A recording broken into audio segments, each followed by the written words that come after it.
বাংলাদেশের ব্যাংক খাতের সংস্কার ও স্থিতিশীলতা জোরদারে $450 মিলিয়ন অর্থায়ন অনুমোদন করেছে বিশ্বব্যাংক।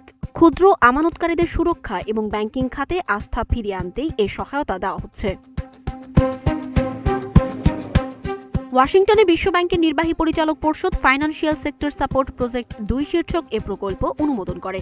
প্রকল্পটির লক্ষ্য বাংলাদেশ ব্যাংকের তদারকি সক্ষমতা বাড়ানো, ব্যাংক পুনর্গঠন প্রক্রিয়া শক্তিশালী করা এবং রাষ্ট্রায়ত্ত ব্যাংকগুলোর সংস্কারে এই সহায়তা দেওয়া হচ্ছে।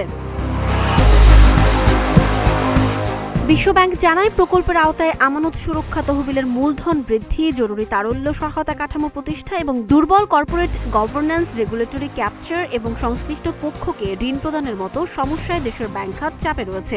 2026 সালের মার্চ শেষে খেলাপি ঋণের হার দাঁড়িয়েছে 32.6%, যা দক্ষিণ এশিয়ার গড়ের তুলনায় অনেক বেশি।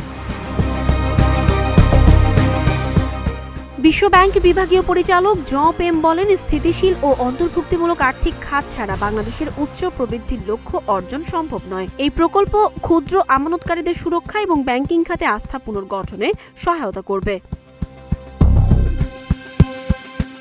প্রকল্পের আওতায় বাংলাদেশ ব্যাংকের আইসিটি অবকাঠামো আধুনিকায়ন করা হবে, পাশাপাশি সাইবার নিরাপত্তা জোরদার, ডেটা বিশ্লেষণ সক্ষমতা বৃদ্ধি এবং ঝুঁকি ভিত্তিক তদারকি ব্যবস্থাও শক্তিশালী করা হবে।